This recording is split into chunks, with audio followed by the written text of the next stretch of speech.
Assalamualaikum warahmatullahi wabarakatuh. Kita khusus untuk beberapa pertemuan ya untuk perkuliahan. Kita akan mencoba menggunakan sistem video juga. Jadi tidak hanya menggunakan Zoom online. Jadi saya mohon diperhatikan untuk pemaparan materinya. Nah, di kesempatan kali ini kita akan membahas bagaimana caranya menginisialisasi suatu proyek. Jadi sebuah proyek itu tidak hanya direncanakan, tetapi juga disiapkan. Ya. Jadi inisiasi itu adalah persiapan sebelum proyek dijalankan. Di sini ada beberapa hal yang harus diperhatikan ketika kita melakukan yang namanya inisiasi dari proyek TI. Yang pastinya ada berupa koordinasi awal, elemen perencanaan, melakukan perencanaan tadi, dan ada peralatan awal. Jadi ada yang namanya alat-alat yang digunakan untuk kita melakukan perencanaan proyek. Ya, jadi memang ada peralatan yang dibutuhkan untuk melakukan perencanaan inisiasi proyek ya, dan yang pastinya nantinya akan ada koordinasi untuk melakukan integrasi dari perencanaan proyek yang akan dibuat. Ya, inisiasi itu ada prosesnya, ya, tidak bisa serta-merta langsung dijalankan. Ya. Nah, salah satu langkah yang pertama adalah koordinasi terlebih dahulu. Ya, kita nggak pingin kan suatu proyek itu terjadi miskomunikasi antara tim juga ya, tim dan stakeholder. Jangan sampai ada yang namanya miskomunikasi.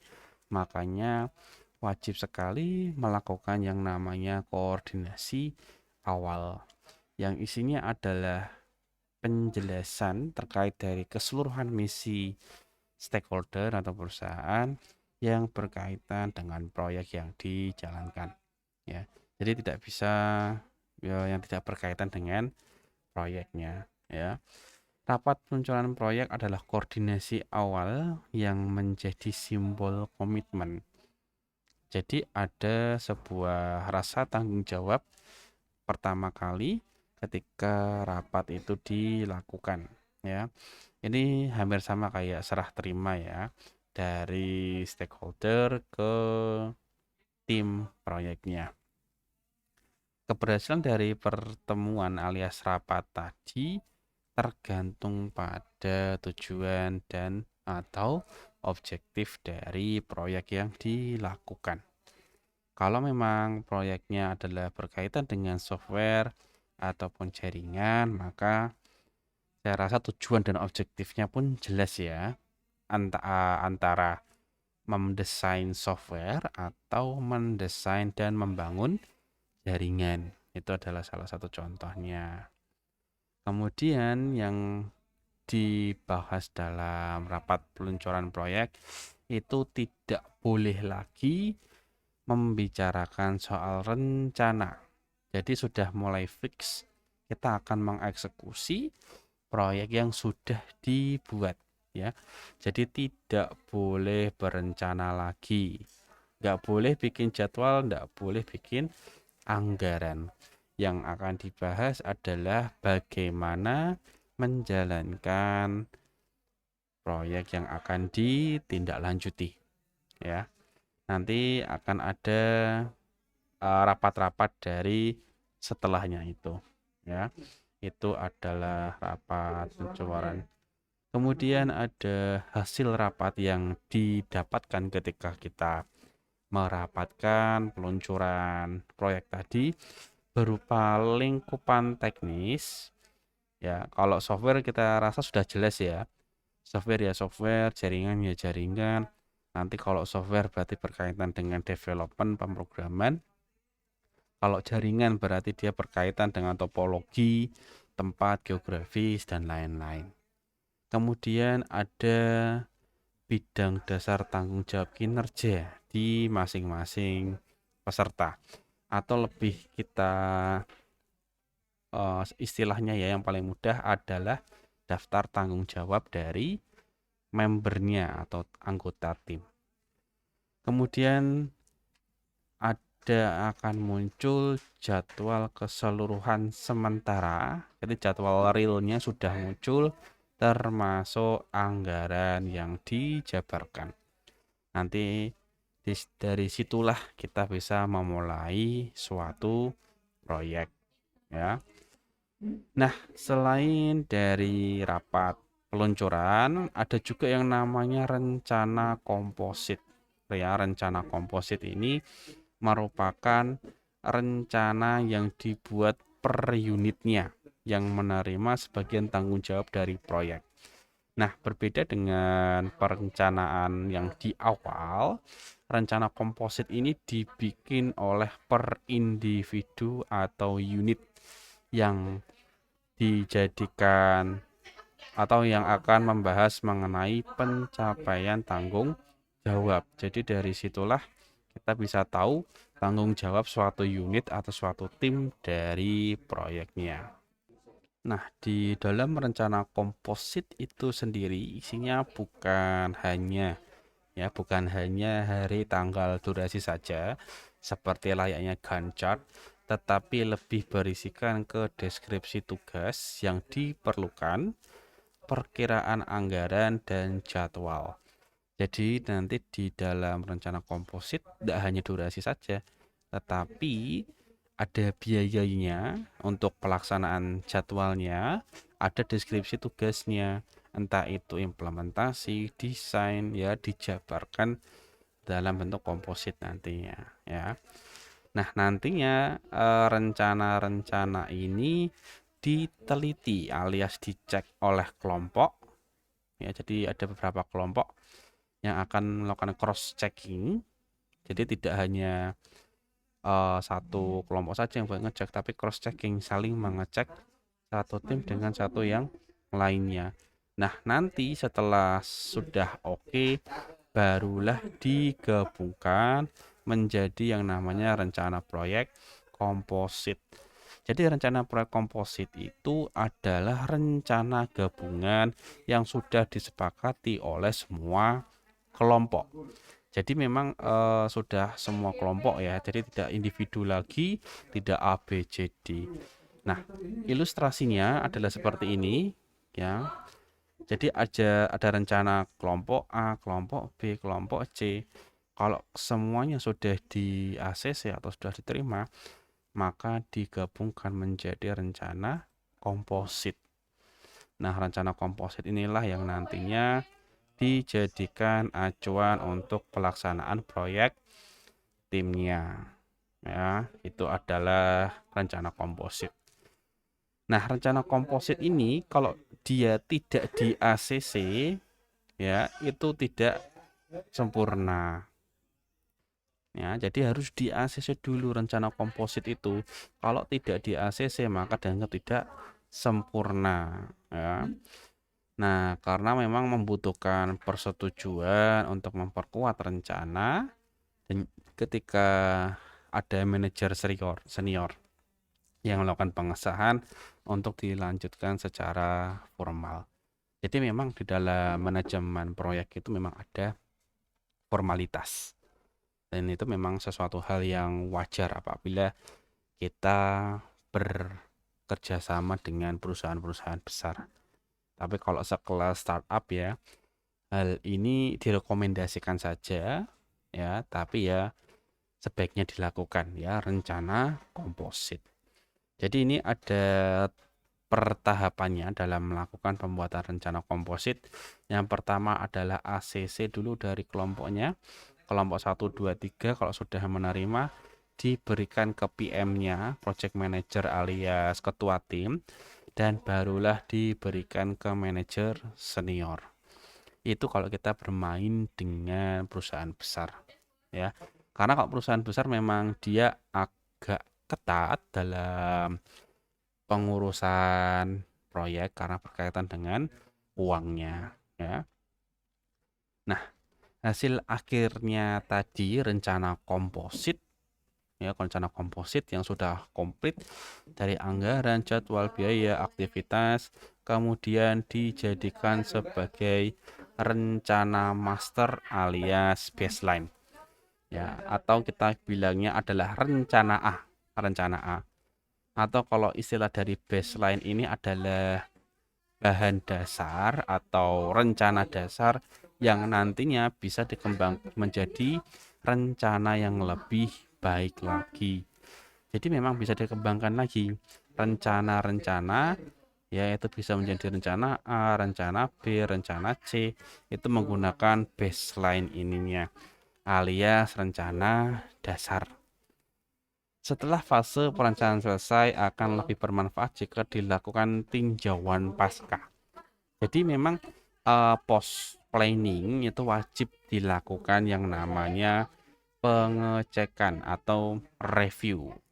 Nah, review ini ya memang tujuan utamanya adalah memastikan semua elemen rencana proyek sudah dikembangkan, jadi sudah di-expand, sudah dijabarkan dengan baik dan dikomunikasikan. Kuncinya di sini. Kenapa dikomunikasikan? Ya tadi untuk menghindari miskomunikasi antara tim, antara project manager dan stakeholder. Nah, kalau semuanya sudah beres, stakeholder sudah ACC, tim sudah ACC, maka proyek sudah bisa dijalankan. Ya. Nah, di dalam proyek itu sendiri, elemen proyek ada beberapa gambaran seperti ruang lingkup, tujuan, struktur. Kemudian pasti hanya ada tujuan, waktu, biaya, dan kinerja. Ada tujuan labanya, ada persyaratan teknis, ada teknologi yang digunakan, ada prosedur manajerial. Nah, masing-masing ini dia adalah pembentuk dari rencana proyek. Nah, yang pastinya semua perencanaan proyek ada elemen ini, tidak mungkin tidak ada. Ya, ini salah satu contohnya ya. Kelanjutannya dari project planning pasti ada pertimbangan hukumnya. Biasanya kalau di dunia software yang dibicarakan adalah legalitas haki, ya, karena kode itu bisa ngambil dari mana saja pastinya ya. Kemudian ada pertimbangan prosedural dan hubungan, ya, karena ketika kita bermain dengan software atau jaringan lah ya, itu pasti akan ada konflik. Konflik itu pasti ada, sehingga harus ada prosedur-prosedur yang bisa menyelesaikannya. Itu salah satu contohnya saja. Kemudian pasti ada keterbatasan jadwal, identifikasi awal pengorbanan, ya, ada korbannya pasti ya. Dalam dunia proyek itu pasti ada tumbalnya. Tapi kita nggak akan pernah tahu tumbal untuk dunia software itu apa, ya. Kemudian ada monitor dan kontrol, menetapkan metrik pengukuran dan peluang sebagai acuan bahwa proyek ini berjalan dengan baik atau tidak. Kemudian ada area yang berpotensi seperti risiko, penilaian, dan respon atau tanggapan. Ini adalah dunia proyeknya. Pasti ada yang namanya risiko dari setiap proyek yang dilakukan. Nah, setelah kita sukses dengan perencanaan, maka kita sudah bisa melakukan eksekusi dari proyek yang sudah direncanakan dari awal hingga akhir proyek, ya. Nah, dalam melakukan eksekusi biasanya dilakukan secara berurutan, ya. Pengurutan kegiatan yang dilakukan, ya, adalah pertimbangan yang diperlukan untuk menetapkan jadwal, untuk menentukan jadwal dan durasi proyek. Ini yang bisa kita lihat indikatornya dengan Gantt chart, ya, itu dengan Gantt chart. Nah, contohnya ya, sebagai contoh untuk pengembangan software atau perangkat lunak biasanya memang berorientasi dengan konsep SDLC, Evaluasi, identifikasi, persyaratan, desain, penerapan, uji itu adalah acuan dari kegiatan dalam proyek. Contohnya, ya. Kemudian berikutnya adalah integrasi, validasi, tes, evaluasi dan pelanggan, operasi dan pemeliharaan. Ini adalah kelanjutannya ya. Dalam SDLC, memang terkadang SDLC itu bisa sangat sederhana, tapi juga kadang itu bisa kompleks. Ini salah satu contoh yang kompleks. Karena kalau kita SDLC biasa, tapi tidak ada yang namanya tes, tidak ada evaluasi pelanggan, kita mana tahu kalau stakeholder itu sudah pas dengan software yang dibuat, ya. Itu sebagai acuannya saja. Ya, ini salah satu integrasi dari sistem, ya.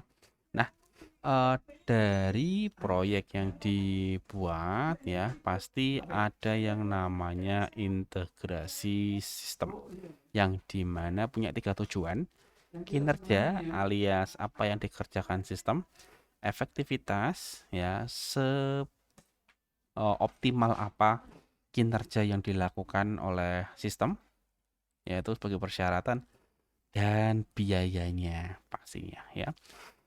Biaya adalah parameter desain dari proyek yang dibuat. Karena kita nggak pingin ketika kita melakukan yang namanya eksekusi, pasti kita perlu yang melakukan yang namanya integrasi dengan sistem yang sudah ada. Ya. Kemudian ada juga sistem perencanaan hierarki yang dimana kegiatan yang diselesaikan harus digambarkan secara tepat dan terkoordinasi. Ya, untuk mudahnya kita lihat langsung saja untuk ilustrasinya. Meskipun ilustrasinya agak kacau di sini, ya. Nah, dalam kegiatan itu pasti ada yang namanya aktivitas berurutan, ya, yang waktu kalian praktikum, yang dimana dikerjakan secara gantian. Ya, di sini harusnya benar tadi di sini ya. Jadi ketika suatu proyek itu dia berjalan, pasti ada kegiatan yang berurutan dan ada yang bersamaan. Contohnya ini, ya. Jadi misalnya kalau kita ingin mengerjakan yang ini, maka yang sebelumnya harus selesai duluan. Tapi kalau yang bersamaan, keduanya bisa berjalan bersamaan. Ini yang kalian bisa lebih mudah melihatnya dengan gancatnya tadi. Kemudian untuk hierarki perencanaan, ya biasanya lebih ke kegiatan ya, bukan ke orangnya, tapi ke kegiatan yang kalian planningkan di proyek, ya itu disortir secara tepat. Jangan sampai DLC itu kebalik, ya. Implementasi duluan, baru analisis, baru evaluasian, salah. Harus disortir dengan tepat, ya, agar bisa berjalan dengan baik. Setelah itu barulah kita menata proyeknya, ya. Penting sekali untuk menata proyek ya berdasarkan Pinto dan Slevin. Ini nama orang ya, nama orang. Mengembangkan daftar berisi 10 faktor kesuksesan implementasi proyek. Nah, faktor-faktor inilah kemudian dibagi menjadi 2, strategis dan klaster taktis. Ya, ada banyak sekali faktornya ya, misi proyek, dukungan manajemen utama, rencana tindakan proyek. Ya, itu adalah faktor-faktor dari implementasi proyek. Memang untuk proyek ya, startup juga sama. Itu pasti ada faktor-faktor yang bisa menopang kesuksesannya. Ya, tidak bisa dia langsung tidak selesai itu atau gagal itu tidak bisa. Pasti ada faktornya, ya. Koordinasi ini salah satu faktor yang sangat sulit, tapi juga dalam saat yang sama itu memiliki resiko yang tinggi terhadap manajemen proyek, ya. Bahaya sekali koordinasi kalau tidak tersampaikan dengan Baik. Ini juga berkaitan seperti koordinasi tugas, sumber daya, pemangku kepentingan, dan elemen proyek lainnya. Ya, sampai salah koordinasi ya bisa menimbulkan beberapa konflik seperti rebutan sumber daya. Ya, contohnya kegiatan A yang butuh survei, butuh keluar, butuh motor, ternyata ada miskomunikasi atau miskoordinasi yang akhirnya rebutan bensin. Yaitu salah satu contoh saja. Ya, karena memang proyek itu hal yang sangat rumit dan biasanya perlu diawasi seperti jadwal, biaya, cakupan, kualitas, sumber daya, resiko perubahan, dan stakeholder. Jadi memang proyek itu adalah bukan suatu hal yang simple ya. Oh begini begini begini doang itu enggak. Makanya jangan heran kalau gaji project manager itu gede ya. Itu adalah sesuatu hal yang biasa. Nah, dalam proses integrasi dalam proyeknya pasti ada perjanjian proyek, ada rencana manajemen proyek, pengelolaan, pengetahuan proyek, pemantauan, lalu pengontrolan dan integrasi, barulah kita bisa melakukan penutupan proyek. Ini proses integrasinya, ya. Dan slide terakhir, proses integrasi, manajemen integrasi terjadi di seluruh siklus ya, hidup proyek. Kita tidak bisa memisahkan yang namanya integrasi dan siklus. Dari tahap awal perencanaan kita harus bisa melakukan integrasi. Waktu kita bikin analisis kita juga harus bisa melakukan integrasi. Dengan kata lain, setidaknya 1 dari 7 proses itu berada dalam 5 fase standar proyek. Ya, 5 fase standar proyek di materi sebelumnya. Ya, karena yang namanya mengelola integrasi proyek adalah tugas berkelanjutan sampai proyek dia selesai. Jadi kalau proyeknya nggak selesai, maka ya integrasi itu akan terus berjalan. Nah, pengelolaan integrasi barulah berhenti ketika proyek selesai. Ya, memang kalau kita coba pahami dalam 1 hari itu agak susah ya proyek itu. Makanya cobalah untuk slow saja, tidak usah dipaksakan langsung memahami ini itu enggak. Karena manajemen proyek itu berkaitan dengan bagaimana mengelola suatu proyek dari awal hingga akhir sehingga selesai dengan baik. Ya, dengan baik ya. Di sini kutipannya adalah dengan baik, bukan dengan bagus, dengan bukan jelek, kan? Tapi dengan baik. Oke, untuk pertemuan hari ini saya cukupkan. Saya ucapkan terima kasih dan sampai jumpa di pertemuan berikutnya. Wassalamualaikum warahmatullahi wabarakatuh.